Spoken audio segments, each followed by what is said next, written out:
Hello बच्चों, राम राम सारियान। बच्चों, आपको याद होगा कि हमने पिछली क्लास में क्या पढ़ा था। तो हम पढ़ रहे थे बॉयंसी के बारे में। बच्चों, बॉयंसी जो होती है वो किसी भी लिक्विड की एक टेंडेंसी होती है जिसकी हेल्प से लिक्विड किसी भी ऑब्जेक्ट को फ्लोट करवाने की कोशिश करता है। ठीक है, कैसे करता है? लिक्विड जो है वो एक फोर्स लगाता है अगेंस्ट द ग्रेविटी। ग्रेविटी इस ऑब्जेक्ट को क्या करती है? नीचे लेके जाने का काम करती है। ठीक है, mg फोर्स लगाएगी। तो लिक्विड क्या करेगा? लिक्विड इस ग्रेविटी के अगेंस्ट में एक फोर्स लगाएगा जिसको हम बोलते हैं बॉयंट फोर्स, और उसकी हेल्प से लिक्विड क्या करता है कि इस ऑब्जेक्ट को वो फ्लोट करवा सके। ओके, कुछ एक कंडीशंस होती है, अगर वो कंडीशन फुलफिल होगी तो ये ऑब्जेक्ट फ्लोट करेगा, अगर फुलफिल नहीं होगी तो ये अंदर डूब जाएगा। ठीक है, उन कंडीशंस के बारे में आज हम पढ़ेंगे। तो उससे पहले ये देख लेते हैं कि सेंटर ऑफ बॉयंसी क्या होती है। पहले लिख लो, buoyant force acts at the center of the buoyancy of the body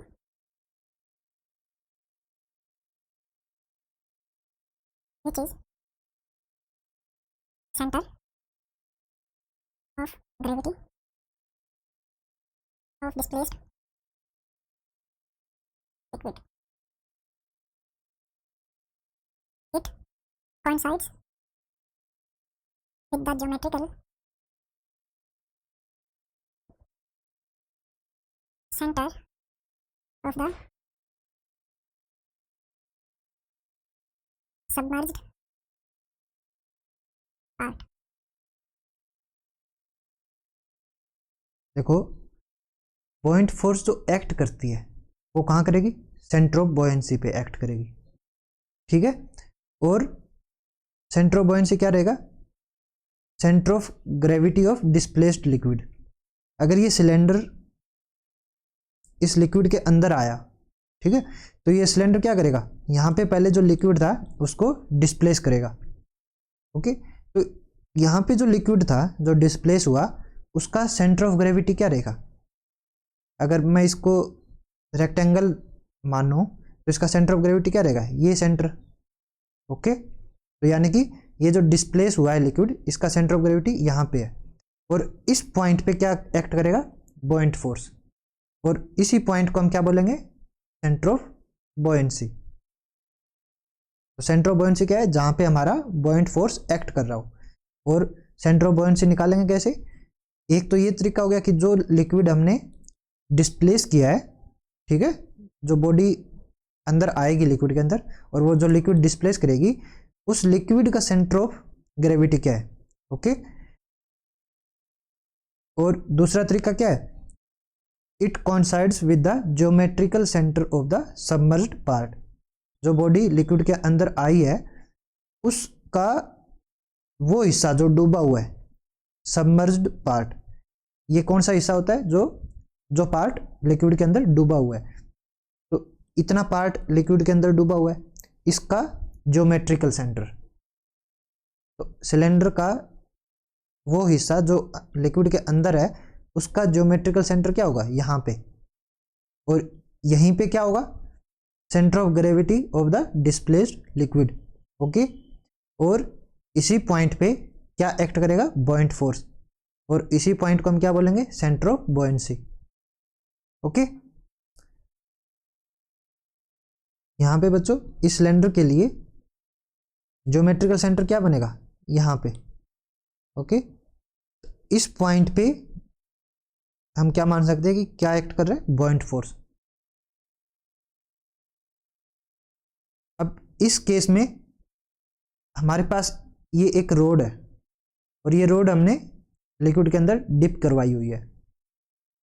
इस रोड का इतना हिस्सा तो लिक्विड से बाहर है और इतना हिस्सा लिक्विड के अंदर है। तो बॉयंट फोर्स कहाँ एक्ट करेगी? At geometrical centre of submerged part. जो हिस्सा डूबा हुआ है इसका ज्योमेट्रिकल सेंटर क्या होगा? इतने हिस्से का मिड पॉइंट। इसका मिड पॉइंट कहाँ है? इतनी लेंथ का यहाँ पे। ओके, यहाँ पे कहीं मिड पॉइंट आएगा अगर इतना हिस्सा डूबा हुआ है तो। इस पॉइंट पे हमारी क्या एक्ट करेगी, बॉइंट फोर्स। और कंप्लीट रोड, ये रोड क्या है, कंप्लीट है हमारी, इसका मिड पॉइंट क्या रहेगा, सेंटर ऑफ मास। ओके, तो इसका कंप्लीट रोड का मिड पॉइंट यहां पे एक्ट करेगा centre of mass M G, अगर रोड का मास एम है तो। ओके,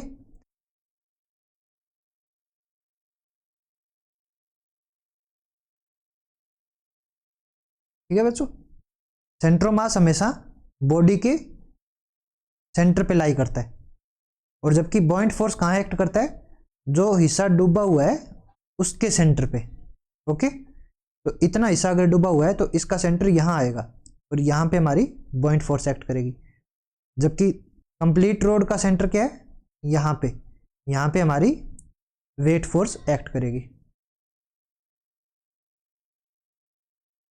अभी बच्चों हम पढ़ेंगे कि कोई भी बॉडी फ्लोट क्यों करती है, किसी भी बॉडी के फ्लोट करने के लिए क्या क्या कंडीशन है। तो नेक्स्ट टॉपिक का नाम लिखो बच्चों, लॉ ऑफ फ्लोटेशन, कि अगर कोई बॉडी फ्लोट कर रही है तो उसके लिए क्या क्या कंडीशन है वो हम इसमें देखेंगे।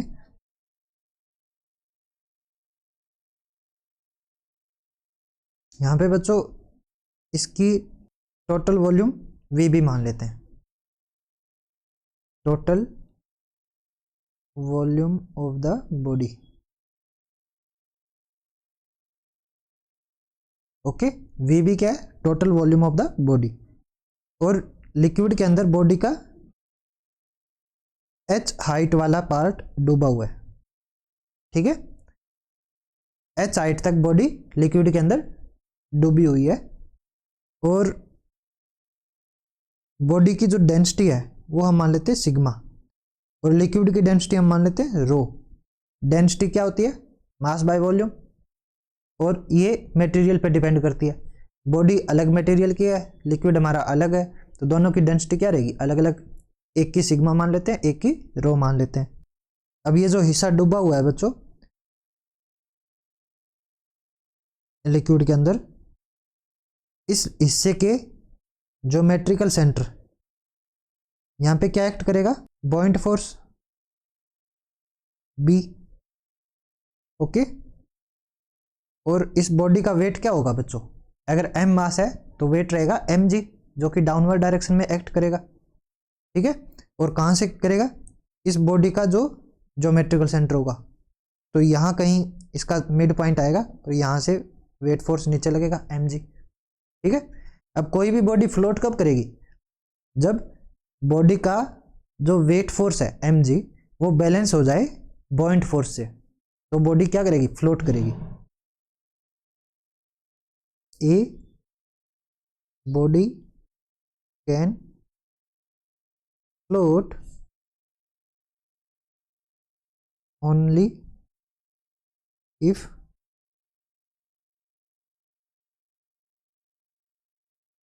the buoyancy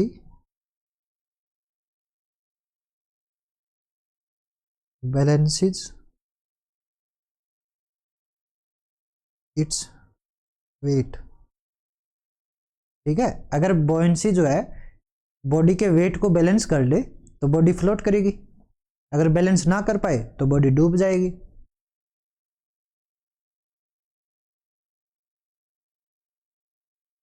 और अगर कोई बॉडी फ्लोट कर रही है यानी कि बॉयंसी ने क्या किया, उसके वेट को बैलेंस कर लिया।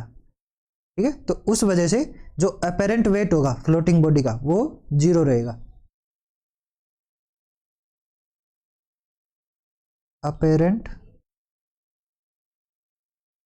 Weight of the floating body is zero.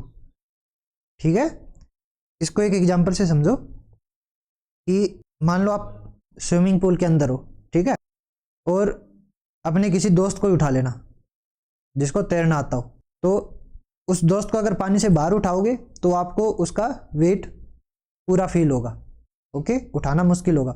लेकिन अगर उसको पानी के अंदर उठाओगे तो उसको इजीली उठा सकते हो। क्यों उठा सकते हो? क्योंकि उसका जो वेट है उसको किसने बैलेंस कर दिया? बॉयंसी ने।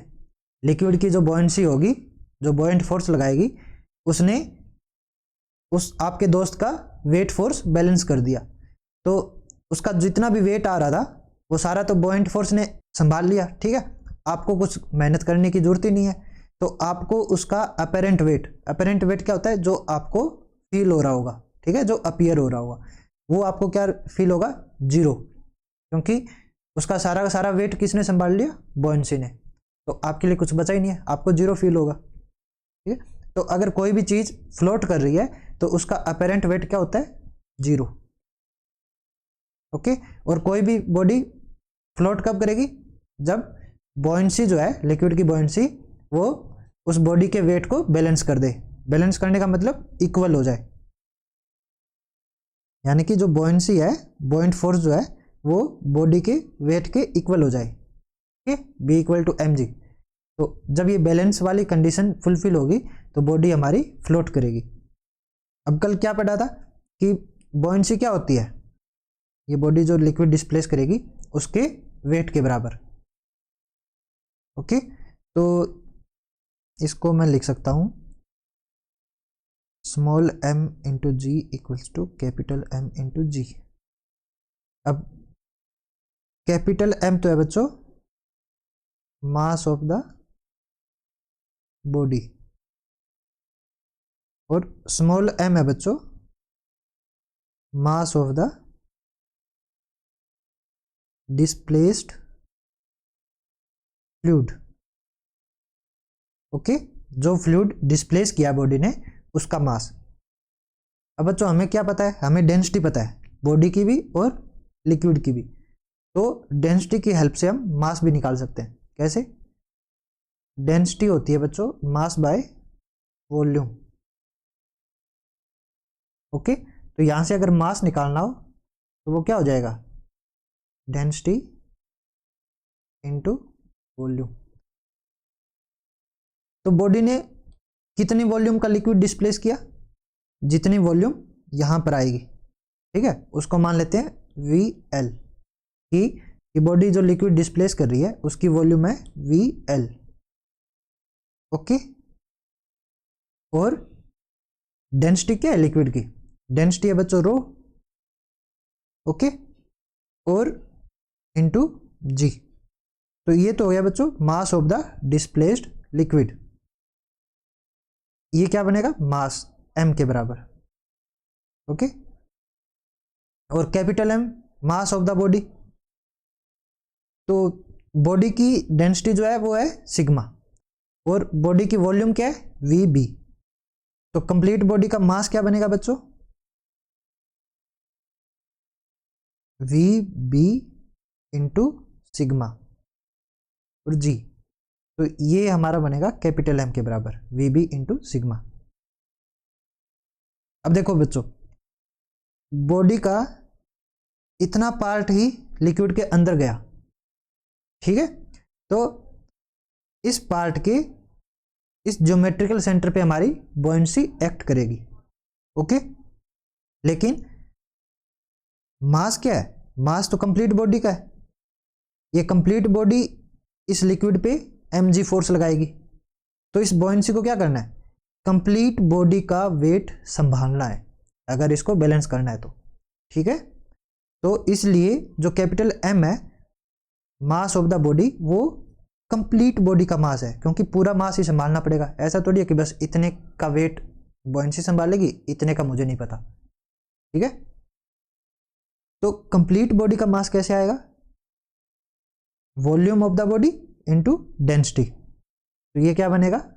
डेंसिटी इंटू वॉल्यूम मास, यानी कि ये जो चीज है वो हमारी कैपिटल M के बराबर है। और बॉयंसी जो है, बॉयंसी क्या होती है? बॉयंसी होती है mass of the displaced fluid. अब फ्लूइड कितना डिस्प्लेस होगा?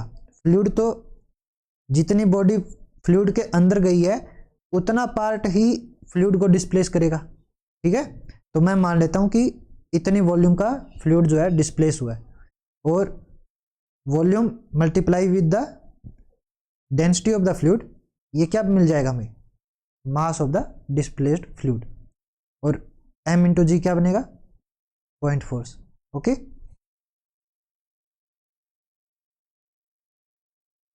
अब यहां से बच्चों क्या आ रहा है हमारा, जी से जी कैंसिल कर सकते हैं, V L into rho equals to V B into sigma, और ये बन जाएगा बच्चों V L by V B equals to sigma by rho. इसको बोल देते हैं फ्रैक्शनल वॉल्यूम। हमारे पास ये जो फॉर्मूला आया है बच्चों, इसकी हेल्प से हम पता कर सकते हैं कि कोई भी बॉडी फ्लोट करेगी या डूब जाएगी या कुछ और होगा। ठीक है, तो ये फॉर्मूला बहुत इंपॉर्टेंट है। V L by V B यानी कि volume of the displaced liquid divided by volume of the body equals to sigma by rho. Sigma क्या है, density of the body, rho क्या है, डेंसिटी ऑफ द लिक्विड। ठीक है, अब इसमें हम 3 केस ले लेते हैं बच्चों। केस 1 हमारा क्या रहेगा, जहां पे हमारी जो बॉडी की डेंसिटी है वो कम हो लिक्विड की डेंसिटी से। ठीक है, density of the body is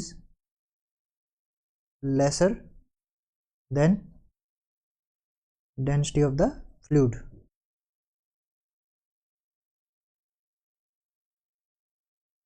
जैसे लकड़ी है, लकड़ी की डेंसिटी कम होती है लिक्विड से, सूखी लकड़ी, क्योंकि सूखी लकड़ी के अंदर गैप होगा, छोटा छोटा गैप होगा जिसके अंदर हवा भरी हुई होती है, उसकी वजह से मास उसका कम होता है, वॉल्यूम ज़्यादा होती है, जिसकी वजह से डेंसिटी कम हो जाती है उसकी। तो ऐसे केस में जब बॉडी की डेंसिटी कम होगी लिक्विड की डेंसिटी से, तो देखते हैं क्या होगा। तो हमारा सिग्मा बाय रो क्या बनेगा बच्चों, लेस देन 1। ओके, रो को जब दूसरी साइड लेके जाएंगे तो सिग्मा बाय रो क्या बनेगा, इधर 1 बचेगा, sigma by rho is less than 1। और अभी हमने क्या फार्मूला देखा था, V L by V B is equals to sigma by rho, और सिग्मा बाय रो क्या है हमारा, लेस देन 1। तो यहां से आ जाएगा V L by V B is less than 1। ठीक है, तो वी एल क्या आ जाएगा बच्चों, लेस देन वी बी, और इसका मतलब है volume of the displaced liquid is less then volume of the body.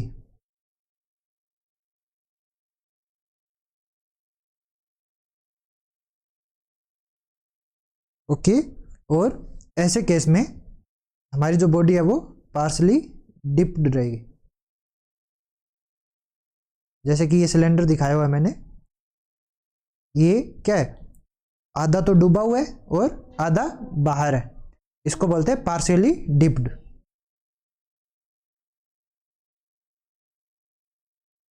ये कब होता है, जब बॉडी अपने वॉल्यूम से कम लिक्विड डिस्प्लेस करे। बॉडी की वॉल्यूम तो काफ़ी ज़्यादा है, लेकिन उसने जो लिक्विड डिस्प्लेस किया वो सिर्फ इतनी वॉल्यूम का लिक्विड डिस्प्लेस किया। तो जब volume of the displaced liquid कम होगी, किससे कम होगी, वॉल्यूम ऑफ द बॉडी से, तो उस केस में बॉडी क्या रहेगी, आधी डूबी हुई रहेगी और आधी बाहर रहेगी।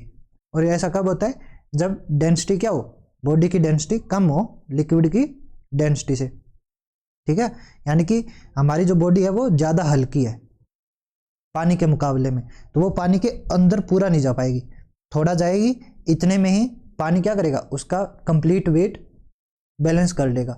तो अगर ये ज़्यादा हल्की है तो जब ये इतना ही अंदर गई थी, इतने में ही बॉयंसी जो थी वो सफिशिएंट हो गई इसके कंप्लीट वेट को बैलेंस करने के लिए। ओके, तो ये आधी पानी से बाहर रहेगी तब भी कोई दिक्कत नहीं है, फिर भी ये फ्लोट करती रहेगी, ठीक है, तैरती रहेगी। अब सेकंड केस देखते हैं, जब दोनों की डेंसिटी क्या हो, इक्वल हो। ऐसे में क्या होगा, जब दोनों की डेंसिटी इक्वल हो, यानी कि बॉडी की डेंसिटी बराबर हो लिक्विड की डेंसिटी के, तो ऐसे केस में जो हम फार्मूला देखा था, volume of the displaced liquid divided by volume of the body equals to sigma by rho, और सिग्मा बाय रो दोनों इक्वल है तो ये किसके बराबर रहेगा, 1 के बराबर। यहाँ से आ जाएगा बच्चों, volume of the liquid displaced equals to volume of the body, यानी कि जितनी वॉल्यूम ऑफ द बॉडी है उतनी वॉल्यूम के बराबर ही वो लिक्विड को डिस्प्लेस करेगी। तो यहाँ पे अगर बॉडी की वॉल्यूम ये है और ये इतनी वॉल्यूम का लिक्विड कब डिस्प्लेस करेगी, जब ये कंप्लीटली अंदर चले जाए पानी के। ओके, तो ऐसे केस में बॉडी जो है वो हमारी फुल्ली सबमर्ज्ड होती है, पूरा का पूरा वो पानी के अंदर चली जाती है, तभी तो वो अपनी वॉल्यूम के बराबर लिक्विड को डिस्प्लेस कर पाएगी। ठीक है, अब वो बिल्कुल सरफेस के पास भी हो सकती है या बीच में भी हो सकती है। ठीक है, कंप्लीट डूबी हुई रहेगी, कब, जब दोनों की डेंसिटी बराबर हो। अब तीसरा केस लेते हैं, जब बॉडी की डेंसिटी ज्यादा हो लिक्विड की डेंसिटी से। इसको ऊपर ले आता हूं मैं थोड़ा। तो यहां हमारे केस 3 में क्या रहेगा, बॉडी की डेंसिटी ज्यादा रहेगी लिक्विड की डेंसिटी से। ऐसे केस में सिग्मा बाय रो क्या बनेगा, ग्रेटर देन 1। तो ये जो फॉर्मूला था, volume of the displaced liquid divided by the volume of the body equals to sigma by rho, और सिग्मा बाय रो हमारा आ रहा है ग्रेटर देन 1, तो यहाँ से आ जाएगा volume of the displaced liquid is greater than volume of the body. तो यहाँ से ये जो आया है ये पॉसिबल ही नहीं है, नॉट पॉसिबल। पॉसिबल क्यों नहीं है, क्योंकि बॉडी की जितनी वॉल्यूम है वो सिर्फ उतनी ही वॉल्यूम के बराबर ही तो लिक्विड डिस्प्लेस कर पाएगी, और ये क्या कह रहा है कि जो डिस्प्लेस्ड लिक्विड है उसकी वॉल्यूम ज्यादा है बॉडी की वॉल्यूम से।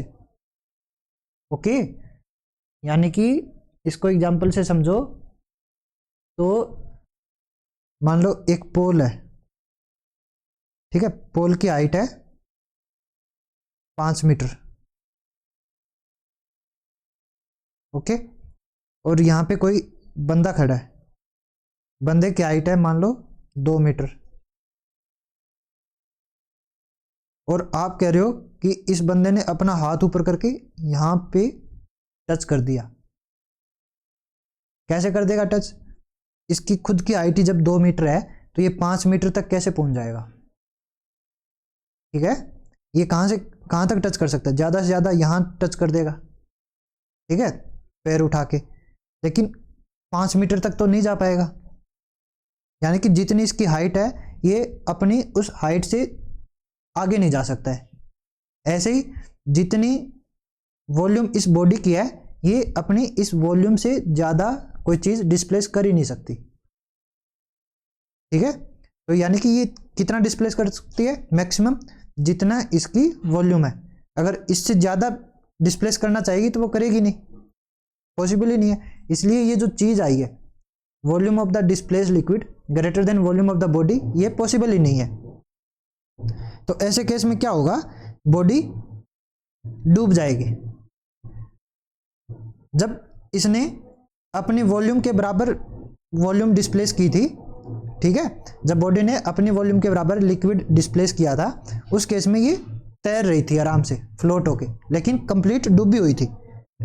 और अगर डेंसिटी ज्यादा हो, बॉडी की डेंसिटी ज्यादा हो लिक्विड की डेंसिटी से, तो ऐसे में थ्योरेटिकली क्या होता है कि वो ज्यादा लिक्विड डिस्प्लेस करना चाहिए, लेकिन उतना लिक्विड डिस्प्लेस कर ही नहीं पाएगी।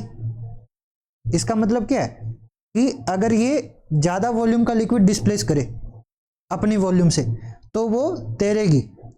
ये जो कंडीशन हम पढ़ रहे थे वो फ्लोट करने के लिए, तैरने के लिए। तो इस कंडीशन के हिसाब से क्या आता है कि बॉडी को अपनी वॉल्यूम से ज़्यादा वॉल्यूम का लिक्विड डिस्प्लेस करना पड़ेगा तैरने के लिए।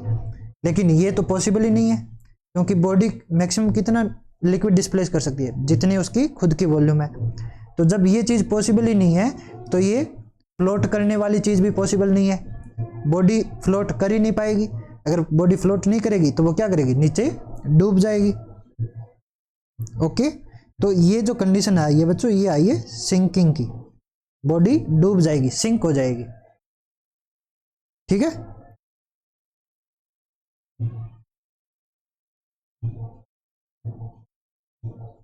अगर आपको ये चीज क्लियर है तो एक क्वेश्चन देता हूं मैं, आप इसको सॉल्व करके लाओगे घर से और नेक्स्ट क्लास में मैं इसका आंसर दूंगा। ठीक है, तो क्वेश्चन लिखिए आप सब। उसके लिए पहले एक डायग्राम बनाना पड़ेगा। ठीक है बच्चों, यहां पे क्या है कि एक कंटेनर है, उसके अंदर हमारे पास मल्टीपल बॉडीज है। ठीक है, हर एक बॉडी की डेंसिटी अलग अलग है और लिक्विड की डेंसिटी रो है। तो हमारे पास कई सारी डेंसिटीज है और मैंने ये दिखाया हुआ है कि कोई बॉडी कितना फ्लोट कर रही है। ठीक है, लिक्विड के अंदर, जैसे कि ये हाफ बाहर है हाफ अंदर है, ये अंदर ज़्यादा है बाहर कम है, और ये अंदर कम है बाहर ज़्यादा है, ये कंप्लीटली अंदर है, ये भी कंप्लीटली अंदर है।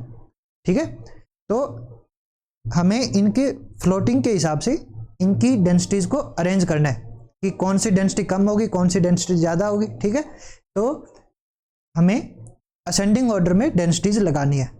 ठीक है, तो करके लाओ इसको। Densities rho sigma 1 sigma 2 sigma 3 sigma 4 sigma 5, इन सभी डेंसिटीज को एक ऑर्डर में लगाना है और असेंडिंग ऑर्डर में लगाना है। ट्राई करो, नेक्स्ट क्लास में मैं इसका सही आंसर बताऊंगा, देखते हैं किस किस का सही आएगा। ठीक है बच्चों, मिलते हैं अगली क्लास में। जय श्री राम।